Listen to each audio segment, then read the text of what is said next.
আসসালামু আলাইকুম ওয়া রাহমাতুল্লাহ। নাহমাদুহু ওয়া নাস্তাঈনুহু ওয়া নাস্তাগফিরুহু ওয়া নাউযু বিল্লাহি মিন শুরুরি আনফুসিনা মান ইয়াহদিহিল্লাহু ফালা মুদিল্লা লাহু ওয়া মান yudlilhu ফালা হাদিya lahu। ওয়া নাশহাদু আন লা ইলাহা ইল্লাল্লাহু ওয়াহদাহু লা শারীকা লাহু ওয়া নাশহাদু আন্না মুহাম্মাদান আবদুহু ওয়া রাসূলুহু। ওয়া ক্বালা তাআলা ফি শানি হাবিব ইন্নাল্লাহা ওয়া মালাইকাতাহু يصلون على النبي يا أيها الذين آمنوا صلوا عليه وسلموا تسليما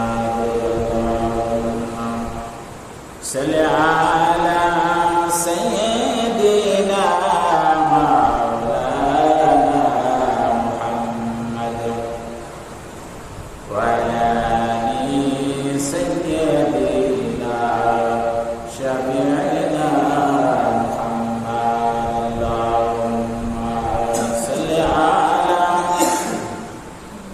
سيدنا مولانا محمد وعلى آل سيدنا شفيعنا محمد।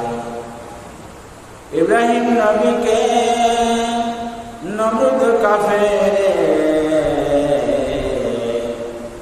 ফেলিয়ে দিলেন আগুনে,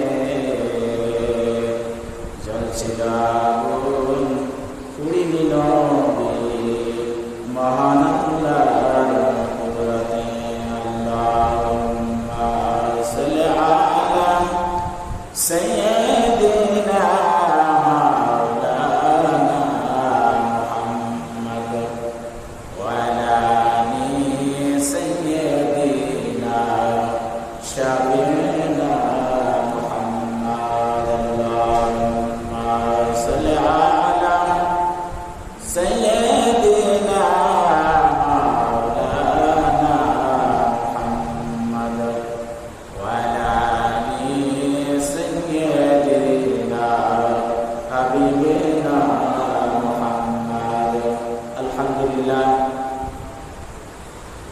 আমরা শুকরিয়া জানাই সে মহান রব্বুল আলামিনের, যে মহান রব্বুল আলামিন এই দুর্যোগপূর্ণ আবহাওয়ার মধ্যেও আপনাদেরকে এবং আমাকে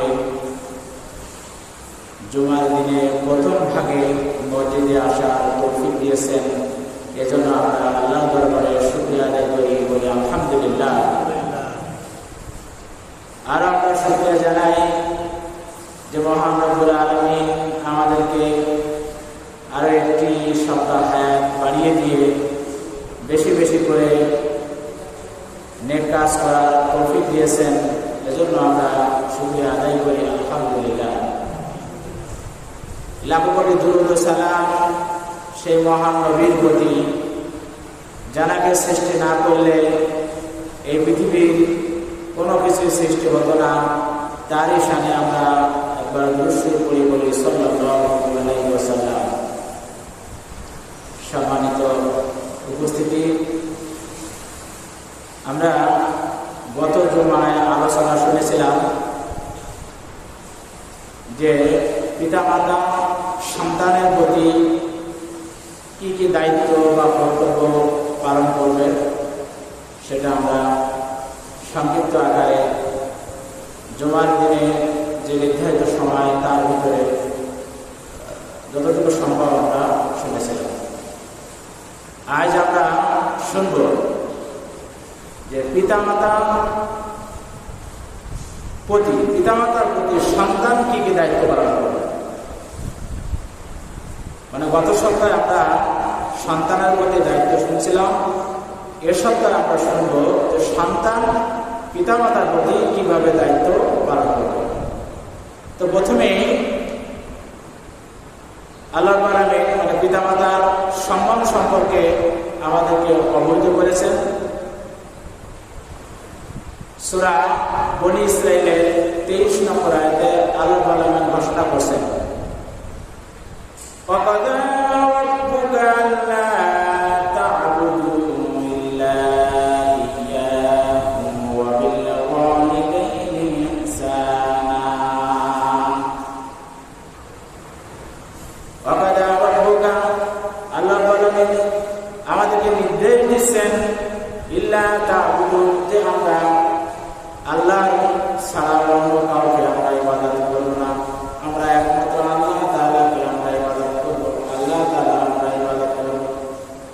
এরপরে আল্লাহ তাআলা বলেছেন যে ওয়াবিল ওয়ালিদাইনি ইহসান, 2 নম্বর আমাদের আছে পিতামাতার প্রতি আমাদের সদা আচরণ করতে হবে। তাহলে এখানে আল্লাহ তাআলা 1 নম্বর দায়িত্ব হচ্ছে যে আল্লাহ ইবাদত করা, মানে আল্লাহ ছাড়া আর কারো ইবাদত না করা।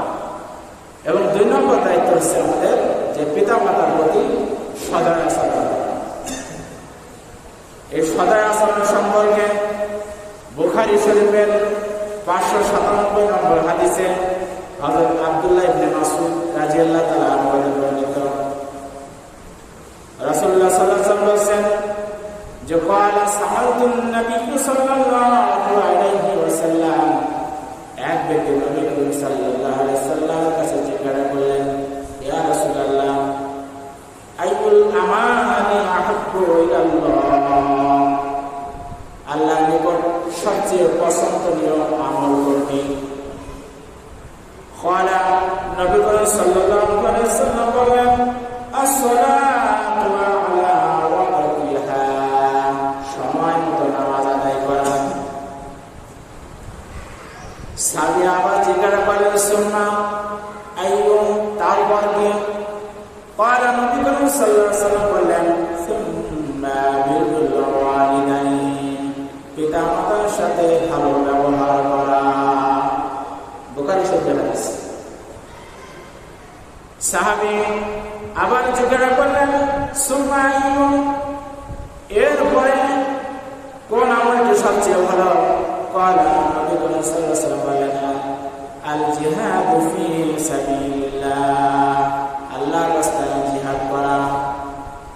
তাহলে এখানে দেখেন, এখানে কিন্তু এই যে সালাত প্রথম আমল, সেটা হচ্ছে সালাত আদায় করা। এটা আমাদের আল্লাহর সাথে সম্পর্কিত। প্রথম যে আয়াতটা তেলাওয়াত করলাম, এখানেও আল্লাহ বলছে যে আমাকে ছাড়া আর কারো ইবাদত করবে না। এবার হাদিসেও আল্লাহ রাসূল বলছেন যে সালাত আদায় করার পরে 2 নম্বর দায়িত্ব হচ্ছে পিতামাতার প্রতি সদয় হওয়া। রব্বুল আলামিন সূরা নিসার 36 নম্বর আয়াতে বলছেন, উবুদুল্লাহা ওয়ালা তুশরিকু বিহি শাইআন ওয়া বিল ওয়ালিদাইনি ইহসানা। 36 নম্বর আয়াতে আল্লাহ বলেছেন, উবুদুল্লাহ, তোমরা আল্লাহর ইবাদত করো, ওয়ালা তুশরিকু বিহি শাইআন, এবং আল্লাহর ইবাদতের সাথে অন্য কারো শরীক করো না, অর্থাৎ আল্লাহর ইবাদতের মধ্যে অন্য কারো ইবাদতের ভাগ বসিও না। এরপর আল্লাহ তাআলা বলেছেন, বিল ওয়ালিদাইনি ইহসানা, এবং তোমাদের পিতা-মাতার প্রতি সদয় আচরণ করো, পিতা-মাতার সাথে ভালো ব্যবহার করো। নবী বলেছেন বুখারী শরীফের 5971 নম্বর হাদিসে হযরত আবু হুরায়রা রাদিয়াল্লাহু তাআলা আনহু হতে বর্ণিত, নবী করিম সাল্লাল্লাহু আলাইহি ওয়াসাল্লাম বলেছেন, এক ব্যক্তি নবীর কাছে জিজ্ঞাসা করছেন, ইয়া রাসূলুল্লাহ মান আহাক্কু বিহুসনি সাহাবাতি, মান আহাক্কু বিহুসনি সাহাবাতি, আমার নিকট সবচেয়ে ভালোবাসার অধিকার কে পাবে? অর্থাৎ আমি সবচেয়ে কাকে আমি বেশি ভালোবাসবো? নবী করিম সাল্লাল্লাহু আলাইহি ওয়াসাল্লাম নবী সাল্লাল্লাহু আলাইহি ওয়াসাল্লাম বললেন, উম্মুকা, তোমার মা। ক্বালা সাহাবী এবার জিজ্ঞাসা করলেন সুম্মা মান ক্বাল, এরপরে কে? সুম্মা মান, এরপরে কে? ক্বাল নবী সাল্লাল্লাহু আলাইহি ওয়াসাল্লাম বলেন উম্মুকা, তোমার মা। এরপরে সাহাবী আবার জিজ্ঞাসা করলেন ক্বালা, আবার জিজ্ঞাসা করলেন সুম্মা মান, এরপরে আমি কাকে বেশি ভালোবাসবো? ক্বালা নবী সাল্লাল্লাহু আলাইহি ওয়াসাল্লাম বলেন উম্মুকা, তোমার মা। সাহাবী আবার জিজ্ঞাসা করলেন ক্বালা সুম্মা মান, এরপরে কাকে আমি ভালোবাসবো? ক্বালা আবুকা, নবী করিম সাল্লাল্লাহু আলাইহি ওয়াসাল্লাম বললেন যে তোমার আব্বা। এখানে দেখেন বুখারী শরীফের হাদিসে এখানে মাকে তিনবার ভালোবাসার কথা বলা হয়েছে, এরপর আছে আব্বাকে। আমাদের মনে স্বাভাবিকভাবে প্রশ্ন আসতে পারে যে মাকে তিনবার কেন ভালোবাসে? হাদিসের ব্যাখ্যা এইভাবে আসছে যে মা সন্তানকে 10 মাস 10 দিন গর্ভ ধারণ করেন, পিতা তা করেন না। গর্ভে থাকা অবস্থায় আমরা অনেক সময় পা দিয়ে মায়ের কলিজায় আমরা লাথি মেরেছি, হাত দিয়ে আমরা মায়ের কলিজায় আমরা আঘাত করেছি। যে কষ্টটা মা আমাদেরকে পেটে নিয়ে করেছে, এই কষ্টটা আমাদের বাবা করে নাই। 2 নম্বর ভালোবাসার কারণ হচ্ছে প্রসব যন্ত্রণায় মা কষ্ট করে, অনেক মা বেহুশ হয়ে যায়। বর্তমান সময় তো সিজারের মাধ্যমে আমরা আমাদের সন্তানদেরকে দুনিয়ায় নিয়ে আসতেছি, কিন্তু তখনকার সময় তো সিজারের কোনো ব্যবস্থা ছিল না। তখনকার সময় আমরা যারা জন্মগ্রহণ করেছি তখন মা যে কত কষ্ট করেছে, এই কষ্টের বর্ণনা দেওয়া আমার পক্ষে সম্ভব নয়। তাহলে 2 নম্বর ভালোবাসার কারণ যে মা আমাদেরকে প্রসব করেছেন, যেটা আমাদের আব্বা করেনি। 3 নম্বর কষ্ট করার কারণ হচ্ছে মা হচ্ছে দুধ পান করানো। দুধ পান করানোর কিন্তু কষ্ট রয়েছে। রাতের বেলায় একটু মা ঘুমিয়েছে, সঙ্গে সঙ্গে আমরা সন্তানেরা কি করেছি, আমরা কান্না শুরু করে দিয়েছি, আমাদের ক্ষুধা লেগেছে, অথবা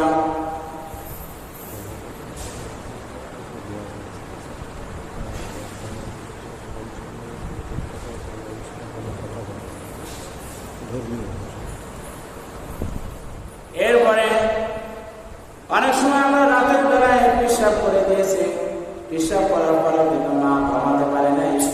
আমরা যখন কান্না করেছি, এই কান্না করার সময় মা আমাদের সন্তানদেরকে নিয়ে আমাদেরকে দুধ পান করাইছে, আমাদের কাপড় যখন পেশাব করেছে বালতি দিয়েছে, কিন্তু যেটা বাবা করে নাই, বাবা যেটা অন্য রুমে যে ঘুমিয়েছিল। এজন্য এর ফলশ্রুতিতে আমাদের কি করতে হবে? কৃতজ্ঞতা প্রকাশ করতে হবে। এ সম্পর্কে সূরা লোকমানের 14 নম্বর আয়াতে আল্লাহ তাআলা বলেছেন, ওয়াসাইনাল ইনসানা বিওয়ালিদাইহি হামালাতুহু উম্মুহু ওয়াহানান আলা ওয়াহানিন ওয়া ফিসালুহু ফি আমাইনি আনিশকুরনি ওয়া লিওয়ালিদাইকা ইলাইয়াল মাসীর। এই মা যে কষ্ট করে দুধ পান করে, আমাদেরকে নসিহত করে বলা হচ্ছে পিতা মাতার ব্যাপারে, যে হামালাতুহু, পিতা মাতা আমাদেরকে পেটে নিয়ে বহন করেছে 10 মাস 10 দিন। উম্মুহু, পিতা মাতা কি করেছেন? ওয়াহানান আলা ওয়াহানিন, কষ্টের উপর কষ্ট ভোগ করেছে। অনেক সময় মা যখন খেতে বসেছে, গর্ভের ভিতরে আমরা লাঠি দিয়ে দিয়েছি, মা কিন্তু বসে আর খানাও খেতে পারে নাই, এরকম কষ্ট মা করেছে।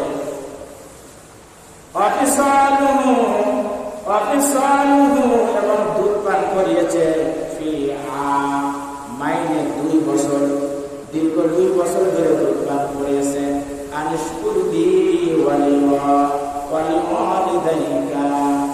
অবস্থায় আমাদেরকে পিতা মাতার প্রতি কৃতজ্ঞতা প্রকাশ করা উচিত।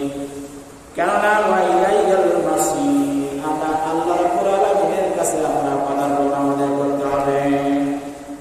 তাহলে আমাদের কৃতজ্ঞতা প্রকাশ করতে হবে। এরপরে 4 নম্বর হচ্ছে উপদেশ অনুযায়ী চলতে হবে। পিতামাতা আমাদেরকে যে উপদেশ দিবে আমাদেরকে সেই উপদেশ অনুযায়ী চলতে হবে।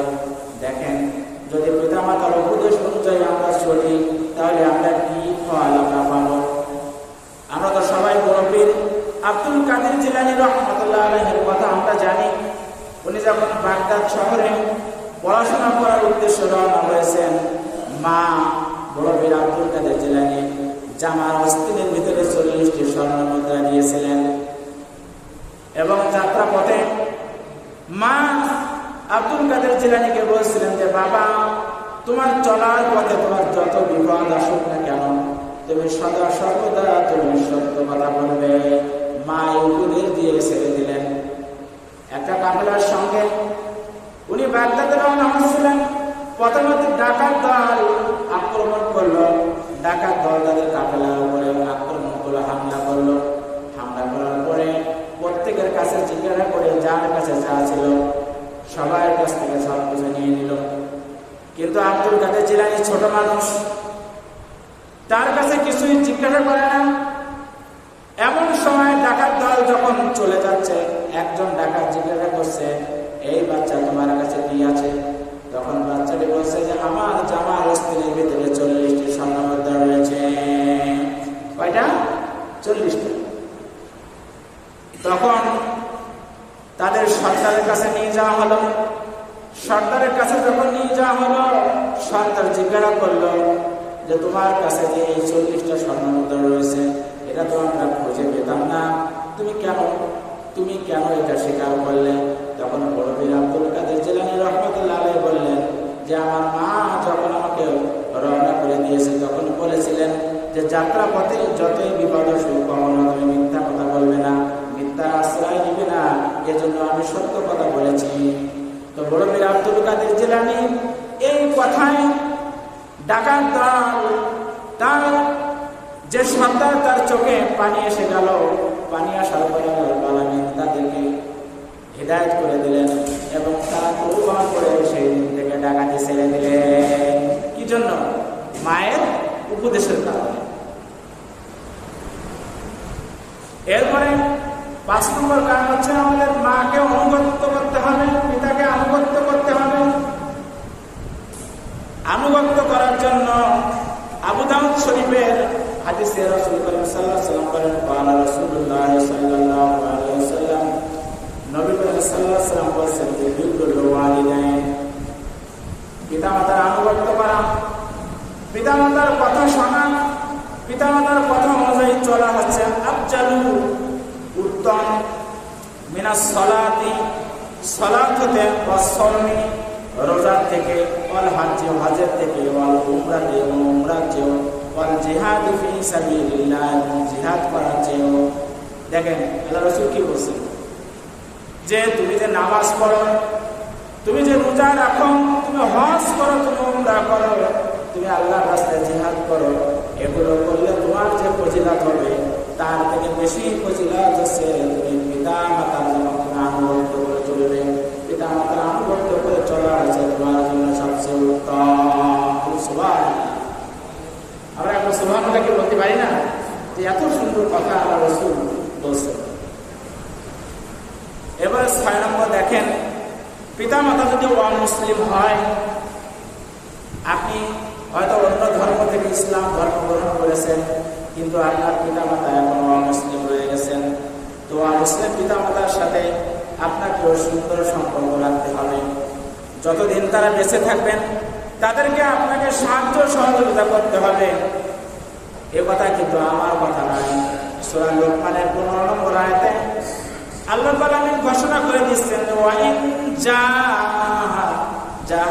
জাহাদাকা আলা আন তুশরিকা বি মা লাইসা লাকা বিহি ইলমুন ফালা তুতিউহুমা ওয়া সাহিবুহুমা ফিদ দুনিয়া মা'রুফান ওয়াত্তাবি' সাবিলা মান আনাবা ইলাইয়া। আল্লাহ তাআলা বলেন, ওয়াইন জাহাদাকা, যদি তোমার পিতা মাতা তোমার উপর চাপ সৃষ্টি করে। মানে আপনি মুসলমান হয়েছেন, পিতামাতা এখন অমুসলিম, এখন এই অমুসলিম পিতামাতা আপনাকে চাপ সৃষ্টি করছে কি করার জন্য? আল্লাহ আন্তুশিকা, আল্লাহর সাথে শরীক করার জন্য, মা লাইসা লাকা বিহি, যে সম্পর্কে তাদের কোনো জ্ঞান নাই। মানে পিতামাতা বুঝতেছে না যে এটা শিরক। কিন্তু আপনি মুসলমান হয়েছেন, আপনি বুঝতে পারতেছেন যে এইটা করলে আপনার শিরক হবে, আল্লাহর সাথে অংশীদার করা হবে, আপনাকে চাপ সৃষ্টি করা হচ্ছে।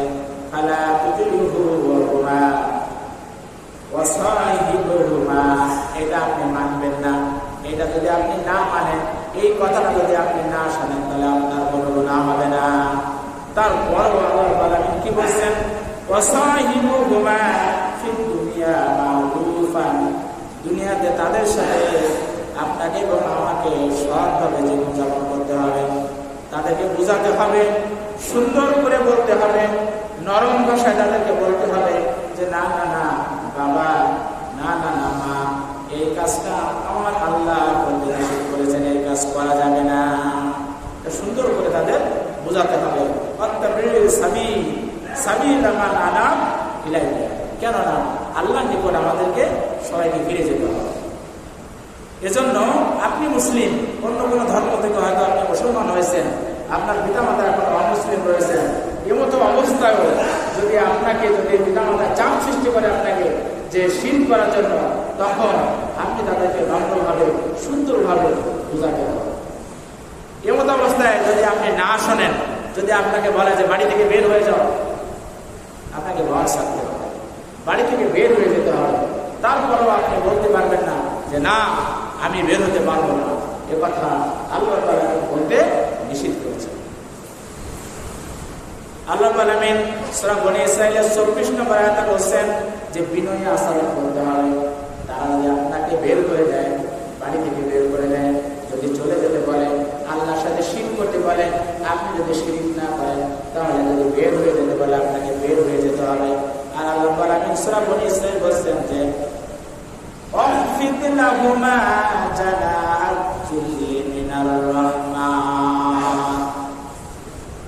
আপনাকে নত হতে হবে তাদের কাছে। আর আপনার হাত দুটি, আপনার এই বাহু দুটি, ডানা দুটি কি করতে হবে? জুল্লি, বিনয়ের সাথে, মিনার রহমান, রহমতের সাথে তাদের জন্য বিনয়ী হতে হবে, তাদেরকে খেদমত করতে হবে। রহমতি, তাও আপনাকে বৃদ্ধচারণ করা যাবে না। আপনি বাজারে যাচ্ছেন, আম্মার কাছে আপনি জিজ্ঞাসা করতে পারেন যে আম্মা আপনার জন্য কিছু আনতে হবে কিনা, আপনার পান আছে কিনা, আপনার ওষুধ আছে কিনা, আব্বা আপনার ওষুধ লাগবে কিনা, আব্বা আপনার হবে কিনা। আমরা যারা দূরে অবস্থান করি, পিতা মাতা থেকে আমরা যারা দূরে অবস্থান করছি, কেউ হয়তো শহরের বিভিন্ন জায়গায় অবস্থান করছেন, আপনি সকালবেলায় ফোন দিয়ে আব্বাকে আম্মাকে ফোন দিবেন, আব্বা আম্মা আপনারা কেমন আছেন, আপনাদের ওষুধ ফুরাই গেছে কিনা, ওষুধ লাগবে কিনা, এভাবে ফোন দিয়ে তাদের সাথে ভালো মতো জিজ্ঞাসা করে তারপরে আপনি কাজে বের হবেন, তাদের দোয়া নিয়ে বের হবেন। এজন্য পিতামাতার জন্য আপনার রহমত, আপনার হাতটা তাদের জন্য বাড়িয়ে দিতে হবে, এমনভাবে যে বিনয়ের সাথে আপনাকে বাড়িয়ে দিতে হবে। তিরমিজি শরীফের হাদিসে রাসূল করিম সাল্লাল্লাহু আলাইহি ওয়াসাল্লাম বলেন যে রিদাল রাব্বি ফি রিদাল ওয়ালিদি ওয়া সাখাতুহু ফি সাখাতিল ওয়ালিদ, অর্থাৎ পিতামাতাকে সন্তুষ্ট করলে জান্নাতের দুটি দরজা আপনার জন্য খোলা থাকবে। বলুন সুবহানাল্লাহ। এখন যদি মনে করেন যে আপনার পিতামাতার একজন আছে, তাহলে একটা দরজা জান্নাতের খোলা থাকবে, আপনি যদি পিতামাতাকে সন্তুষ্ট করেন। এরপরে দেখেন পিতামাতাকে 8 নম্বর হচ্ছে তাদেরকে সেবা শুশ্রূষা করতে হবে। যদি তারা অসুস্থ হয়ে যায়, তাদেরকে সেবা করতে হবে। বাইজিদ বোস্তামির একটা ঘটনা শোনেন। বাইজিদ বোস্তামি যখন ছোটবেলায় তার মা অসুস্থ, তার মা ঘুরে যখন ঘুম থেকে একটু সচেতন হয়েছে, হওয়ার পরে ছেলের কাছে পানি চেয়েছে, বাইজিদ তুমি আমাকে একটু পানি খাও। এখনকার মতো আমরা যেমন যেখানে সেখানে পানি পাই, তখন কিন্তু যেখানে সেখানে পানির ব্যবস্থা ছিল না। আজ দেখেন গ্রামগঞ্জে কিন্তু এখনো পানির ব্যবস্থা নাই। যেমন আমাদের গ্রামে এই কয়লার বয়স ইউনিয়নের সাতারিয়া গ্রাম, ওই গ্রামে দেখেন এখনো মানুষ কিন্তু পুকুরের পানি খায়, কারণ নলকূপের পানি ভালো হয় না। ওই পুকুর থেকে পানি নিয়ে অথবা এই বৃষ্টির মৌসুমে আমরা পানি ধরে রাখি, সেই পানি আমরা সারা বছর খাই। তো বাইজিদের মা বাইজিদের কাছে পানি চেয়েছে, বাইজিদ ঘরে যেয়ে দেখে কলসে কোনো পানি নাই। এবার বাইজিদ কলস নিয়ে বাইরে বের হয়েছে, গ্রামের অন্য প্রান্তে পানি রয়েছে। বাইজিদের রাতের বেলায় কলস নিয়ে পানি আনতে চলে গেছে। পানি নিয়ে বাইজিদ যখন বাসায় এসে গ্লাসে করে পানি নিয়ে যখন মায়ের কাছে এসেছে, এসে দেখে মা আবার ঘুমিয়ে পড়েছে। অসুস্থ মা যদি মাকে ডাকে তাহলে ঘুমের কষ্ট হবে, ঘুমের ব্যাঘাত হবে, তাই সে মাকে সে ডাকলো না। না ডেকে সে গিলাস হাতে নিয়ে মায়ের শিওরের কাছে দাঁড়িয়ে রয়েছে। মুয়াজ্জিন যখন ফজরের আযান দিছে, আসসালাতু খায়রুম মিনান নাওম, মায়ের ঘুম ভেঙে গেছে। মায়ের ঘুম ভেঙে যাওয়ার পরে মা তাকিয়ে দেখে বাইজিদ হাতে পানি নিয়ে দাঁড়িয়ে আছে। তখন মা ওই রাতের কথা মনে পড়েছে। মা কি করেছে, বাইজিদকে বুকে টেনে নিয়ে দোয়া করেছে। এমন দোয়া করেছে, সেই দোয়ায় দেখেন বাইজিদ ইসলামে বড় ওলি হয়ে গেছে। বড় সুবহানাল্লাহ। মায়ের দোয়া। এখানে আমার একটা কথা, কেউ কিছু খারাপ ভাবে নেবেন না। আমি এর আগেও 3 বছর ইমামতি করছি, আর আমি আমার স্কুলে 1998 সাল থেকে চাকরি করছি অদ্যবধি। এখন আজ পর্যন্ত আমাদের এই যে ব্যাংকার ইমরান ভাই, উনি যেরকম মায়ের জন্য দোয়া চায়, আমি এরকম আমার জীবনে কাউকে পাইনি। কেউ আপনারা খারাপ ভাবে নেবেন না। হয়তো অনেকেই আমার কাছে দোয়া চায়, কিন্তু ওনার কাছে আমি ফোন দিলে বা উনি আমাকে ফোন দিলে ফোনের শেষ কথাটা থাকেও না যে হুজুর আমার মায়ের জন্য দোয়া করবেন, হুজুর আমার মায়ের জন্য দোয়া করবেন। তার মানে মা ভক্ত কাকে বলে? আর আপনি আমি যদি এরকম এই ইমরান ভাইয়ের মতো, এই বাইজিদের মতো যদি মা ভক্ত হয়ে যায়, তাহলে কিন্তু আপনার আমারও এরকম সকল সমস্যার সমাধান কিন্তু হয়ে যাবে। একজন সাহাবী হুজুর সাল্লাল্লাহু আলাইহি সাল্লামের কাছে এসে বলছেন, ইয়া রাসূলুল্লাহ, ইয়া হাবিবাল্লাহ, আমি আপনার সাথে জিহাদ করতে চাই। আমি আপনার পাশে থেকে আমি আপনার সাথে জিহাদ করে আমি আখিরাত কামাতে চাই। হুজুর সাল্লাল্লাহু আলাইহি সাল্লাম জিজ্ঞাসা করলেন, তোমার মা কি বেঁচে আছে কিনা? লোকটি বলল, হ্যাঁ আমার মা বেঁচে আছে। হুজুর সাল্লাল্লাহু আলাইহি সাল্লাম বললেন, যাও, তোমার জিহাদ করার দরকার নেই, তুমি তোমার মায়ের সেবা করো। লোকটি কিছুদিন পরে আবার এসে জিজ্ঞাসা করছে, ইয়া রাসূলুল্লাহ, ইয়া হাবিবাল্লাহ, আমি আপনার সাথে জিহাদ করে আমি আখিরাত কামাতে চাই। হুজুর সাল্লাল্লাহু আলাইহি সাল্লাম আবার বললেন যে তোমার মা জীবিত আছে কিনা? লোকটি বলল, হ্যাঁ আমার মা জীবিত আছে। নবী সাল্লাল্লাহু আলাইহি সাল্লাম বললেন, যাও, বাড়ি যাও, তুমি তোমার মায়ের সেবা করো। কিছুদিন পরে লোকটি আবার গেলেন। আবারও যাওয়ার পরে যখন নবী সাল্লাল্লাহু আলাইহি সাল্লামকে বললেন, ইয়া রাসূলুল্লাহ, আমি আপনার সাথে জিহাদ করে আখিরাত কামাতে চাই। নবী সাল্লাল্লাহু আলাইহি সাল্লাম বললেন যে, যাও, তুমি বাড়ি যাও, তোমার মা যদি জীবিত থেকে থাকে তুমি বাড়ি যেয়ে তোমার মায়ের সেবা করো, কেননা জিহাদ করার চেয়ে তোমার মাকে সেবা করলে সেটা তোমার জন্য বেশি সওয়াব হবে। আর আমরা কি করি, গাছের যদি একটা বড় ফল হয়, সেই ফলটা নিয়ে কোথায় যায় আপনারা জানেন নিশ্চয়ই, আমি ব্যাখ্যা করে বলবো না।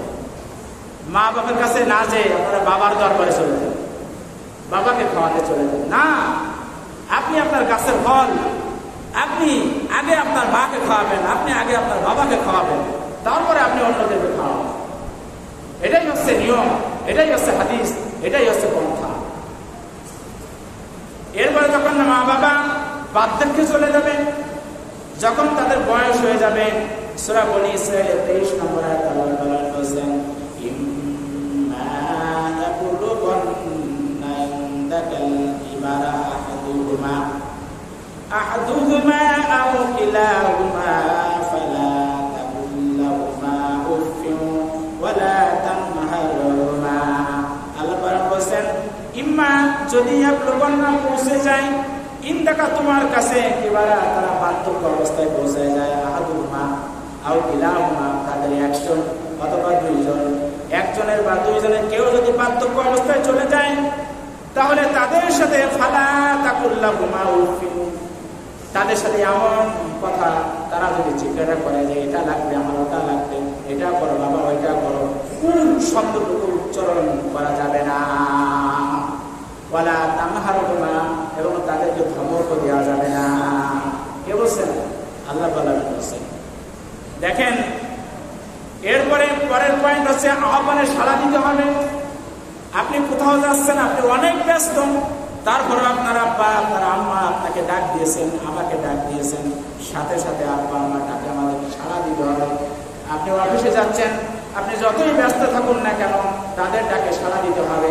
যদি ডাকে সাড়া না দেন তাহলে কি হবে? দেখেন, বনি ইসরাইল বংশের একজন বড় আলেম, অনেক বড় আলেম, নাম তার জুরাইস রহমাতুল্লাহ আলাইহি, সেই এলাকা থেকে জঙ্গলের পাশে যে একটা ঝুপড়ি তৈরি করে ওই ঝুপড়ির মধ্যে এসে থাকতো। সারা রাত সে আল্লাহর ইবাদতে কাটিয়ে দিত এবং সারাদিন সে রোজা রাখত। ওই গ্রামের মানুষরা তারা বিভিন্ন রকমের খাবার রান্না করে তার কাছে পৌঁছাই দিত। একদিন তার মা তার দরবারে চলে গেছে। আম্মা যে তাকে ডাক দিছে জুরাইস তখন নামাজে রয়েছে। জুরাইস মনে মনে ভাবে যে আমি নামাজে রয়েছি, আমি এখন নামাজ ছেড়ে মায়ের ডাকে সাড়া দিব কিনা, নাকি আমি নামাজ পড়বো। এরকম করতে করতে তার মা চলে গেছে। পরে আরেকদিন তার মা এসে তাকে ডাকছে, তখনও জুরাইস নামাজে ছিল। তারপরে আরেকদিন আসলো, তখনও জুরাইস নামাজে। 3 দিন করে মা আসলো, জুরাইসের সাথে দেখা হলো না। মা বলল, জুরাইস, আমি 1 নয় 2 নয়, আমি 3 দিন আসলাম, তোকে আমি ডাক দিলাম, তুই আমার ডাকে সাড়া দিলি না। মৃত্যুর আগে যেন তুই বেশ্যার মুখ দর্শন করিস, বেশ্যার মুখ দর্শন করিস। সাথে সাথে মায়ের দোয়া কবুল হয়ে গেল। পরের দিন রাত্রে এক যুবতী আসলো, যুবতী এসে টোকা দিল। জুরাইস দরজা করলো, দেখে এক যুবতী, সুন্দরী যুবতী বলছে, ও হুজুর, তুমি আমার কাছে আসো, মানে তোমার সাথে খারাপ কাজ করতে চাই। জুরাইস বলছে, নাউযুবিল্লাহ, না, এটা আমার দ্বারা সম্ভব নয়। ওই যুবতী ওইখান থেকে নেমে যে পাহাড়ের নিচে একটা রাখালকে পেল, সে রাখালের সাথে খারাপ কাজ করলো। খারাপ কাজ করার পরে তার গর্ভে সন্তান চলে গেল। এই তার গর্ভে যখন সন্তান চলে গেল, সন্তান চলে যাওয়ার পরে যখন সে সন্তান ভূমিষ্ঠ হলো, এলাকার লোকজন জিজ্ঞাসা করলো যে, এই মেয়ে, তোমার তো বিয়ে হয় নাই, তুমি সন্তান কোথায় পেলে? তখন এই মেয়ে বাঁচার জন্য বললো, ওই যে অমুক পাহাড়ের ধারে ঝুপড়ির ভিতরে যে হুজুর থাকে, ওই হুজুর আমার সাথে খারাপ কাজ করেছে। এলাকার লোকজন কোনো কথা নাই যে তার ঘর বাড়ি ভেঙে তাকে মায়ের শুরু করে দিছে। এমন মায়ের দিছে, মারতে মারতে তার শরীর রক্তাক্ত হয়ে গেছে। রক্তাক্ত হয়ে যাওয়ার পরে জুরাইস জিজ্ঞাসা করছে, তোমরা আমাকে মারো, তোমরা আমাকে একেবারে মেরে ফেলো, তোমরা আমাকে কেটে ফেলো, আমার কোনো আপত্তি নাই, কিন্তু আমি শুধু এইটুকু জানতে চাই, তোমরা আমাকে কেন মারছো? একবার অন্তত আমাকে বলো যে কি কারণে তোমরা আমাকে মারছো। তখন লোকজন জড়ো হয়ে গেল। সেই সন্তানও আসলো, ওই মহিলাও আসলো, বললো, এই মহিলা এবং এই সন্তান নাকি তোমার। এই মহিলা বলছে। তখন জুরাইস বলছে, আমাকে 2 রাকাত নামাজ পড়ার জন্য আমাকে সময় দিতে হবে। জুরাইস নামাজে দাঁড়িয়ে গেল। নামাজে দাঁড়িয়ে যাওয়ার পরে সিজদায় যে আল্লাহর কাছে যে বলছে, ও আল্লাহ, তুমি তো জানো যে আমি এই কাজ করি নাই। নকল নামাজে কিন্তু সিজদায় যে অনেক কিছু বলা যায়, বৈধভাবে অনেক কিছু বলা যায় নকল নামাজ। এবারে সিজদায় পড়ে যে কান্দে আর বলে, আল্লাহ, তুমি আমার এই বিপদ থেকে তুমি রক্ষা করো। আমি জানি এটা আমার মায়ের দোয়া, আমার মায়ের দোয়া তোমার দরবারে কবুল হয়ে গেছে। তবে আমি একটু দোয়া করছি, তুমি আমার কথা একটু শোনো, তুমি সন্তানের মুখ দিয়ে তুমি বের করে দাও যে আমি এই কাজ করি নাই। জুরাইস সন্তানের কাছে জিজ্ঞাসা করছে, ও সন্তান, তুমি বলো কে তোমার বাবা? আল্লাহ পাক দেখেন সম্মানিত লোকদেরকে সম্মান কিভাবে রাখেন। ওই সন্তান, দুধের সন্তান, সে তার মুখ দিয়ে বলছে যে না না না, তুমি আমার বাবা নাও, আমার বাবা হচ্ছে পাহাড়ে ওই রাখা। দেখেন, মুখ দিয়ে বেড়ে গেল বাচ্চা, দুধের বাচ্চা, জন্ম হয়েছে কেমন। এখান থেকে আমরা 2টি শিক্ষা পাই। একটা শিক্ষা হচ্ছে এই যে আমরা পিতামাতার অবদ্ধ হব না, আমরা পিতামাতার কথা শুনবো। 2 নম্বর হচ্ছে আমরা কোন সম্মানিত লোকের সম্মানে আমরা আঘাত করব না। আপনার কথা দিয়ে, আপনার চাল চলন দিয়ে কোনোভাবে আপনি সম্মানিত লোককে অসম্মান করবেন না। আচ্ছা, যেহেতু বৃষ্টি হচ্ছে, আমরা একটু সময় নিই। তাহলে অনেকগুলো হয়তো আসবে, 5 মিনিট সময় নেই নাকি। এরপরে দেখেন, মা বাবাকে কষ্ট না দেওয়া। আপনি যদি আপনার মা বা বাবাকে কষ্ট দেন অথচ আপনি ইমানদার, তারপরেও কিন্তু আপনার মৃত্যুর সময় আপনার কলেমা নসিব হবে না। এটা আমার কথা না, আল্লাহ রাসূলের কথা। বিখ্যাত সাহাবী আলকামা রাদিয়াল্লাহু তাআলা আনহু, এই আলকামা রাদিয়াল্লাহু তাআলা আনহু যখন মৃত্যুর সময় উপস্থিত হয়ে গেছে, তার মুখ দিয়ে কলেমা বের হচ্ছে না। দেখেন, আমরা সাধারণত আমরা যখন মানুষেরা যখন আমাদের মৃত্যুর সময় এসে যায়, আমাদের পাশে কিন্তু লোকজন এসে আমাদেরকে পানি খাওয়ায়, আমাদেরকে কলেমা পড়ায়। ঠিক তেমনি আলকামাকে কলেমা পড়ানো হচ্ছে। আলকামা কলেমা পড়তে পারছে না, সমস্ত কথা বলতে পারছে, সব কিছু সে বলতে পারছে, কিন্তু কলেমা সে পড়তে পারছে না। একজন সাহাবী রাসূল করিম সাল্লাল্লাহু আলাইহি ওয়াসাল্লামের কাছে চলে গেল। নবী করিম সাল্লাল্লাহু আলাইহি ওয়াসাল্লামের কাছে বলছে, ইয়া রাসূলুল্লাহ, ইয়া হাবিবাল্লাহ, আপনার বিখ্যাত সাহাবী আলকামা তার মৃত্যুর সময় উপস্থিত হয়ে গেছে, কিন্তু কলেমা পড়তে পারছে না। নবী করিম সাল্লাল্লাহু আলাইহি ওয়াসাল্লাম জিজ্ঞাসা করলেন যে আলকামার মা বেঁচে আছে কিনা। সাহাবারা বলল, হ্যাঁ, আলকামার মা বৃদ্ধ, সে হাঁটতে পারে না। নবী করিম সাল্লাল্লাহু আলাইহি ওয়াসাল্লাম নিজে চলে আসলেন। নিজে চলে এসে তার মার কাছে যে বসলেন, মার কাছে যে বসে বলছে, বুড়িমা, তোমার এই সন্তান আলকামা কেমন ছিল? তখন বুড়িমা বলছে, আমার আলকামা কেমন ছিল আমার সে তো তুমি বেশি ভালো জানো বাবা, কেননা বেশিরভাগ সময় তো সে তোমার কাছে অবস্থান করত। তারপরে নবী করিম সাল্লাল্লাহু আলাইহি ওয়াসাল্লাম বলছে, তারপরও আমি আপনার কাছ থেকে জানতে চাই যে আপনার আলকামা কেমন ছিল। বলছে, আমার আলকামা খুবই ভালো ছিল, কিন্তু একদিন আমার আলকামা আমার কথা না শুনে তার বউর কথা শুনে আমার কথাটাকে সে প্রাধান্য দেয় নাই। সেই দিন আমি একটু মনে কষ্ট পেয়েছিলাম। নবী করিম সাল্লাল্লাহু আলাইহি ওয়াসাল্লাম বলছেন, আপনি মাফ করে দেন, আপনি আলকামাকে মাফ করে দেন। তখন বুড়িমা বলছে যে না, আমি এই কষ্ট আমি মাফ করে দিতে পারবো না। তখন নবী করিম সাল্লাল্লাহু আলাইহি ওয়াসাল্লাম সাহাবীদেরকে বললেন, ও আমার সাহাবীরা, আলকামার মা আলকামাকে ক্ষমা করবে না। সে মরে যাওয়ার পরে সে তো জাহান্নামের আগুনে জ্বলবে। তো দুনিয়ায় থেকে তোমরা কি করো, দুনিয়া থেকে আলকামাকে তোমরা ভুলিয়ে দাও, তার মা দেখুক যে সে সহ্য করতে পারে কিনা। সাহাবীরা কাষ্ঠ জোগাড় করলো, কাঠ জোগাড় করলে কাঠে আগুন জ্বালিয়ে দিল। আগুন জ্বালানোর পরে সাহাবীরা অভিনয় করতে থাকলো, তার 2 হাত এবং 2 পা এরকম করে দিয়ে মানে তাকে আগুনে ফেলাই দিয়ে অভিনয় করতে থাকলো। এই অবস্থায় বুড়িমা বললো যে না না না, আমার আলকামাকে তোমরা আগুনে ফেলো না। যখনই বলছে যে না না না, তোমরা আমার আলকামাকে আগুনে ফেলিয়ে না, আলকামা রাদিয়াল্লাহু তাআলা আনহু তখন নিজে নিজেই বলল, লা ইলাহা ইল্লাল্লাহু মুহাম্মাদুর রাসূলুল্লাহ সাল্লাল্লাহু আলাইহি ওয়াসাল্লাম। দেখেন, মাকে কষ্ট দিচ্ছে, সে কিন্তু ইমানদার, একজন বিখ্যাত সাহাবী, তারপর তার কলেমা নসিব হয়নি যতক্ষণ না তার মা তাকে মাফ করে নেয়। আমরা আজকের আলোচনা বাড়াবো না, ইনশাল্লাহ আমরা আগামী সপ্তাহে পর থেকে আলোচনা করব। যেটুকু আলোচনা করলাম আমি যেন আমার জীবনে মেনে চলতে পারি, কারণ আমার আব্বা আম্মা এখনো বেঁচে আছে।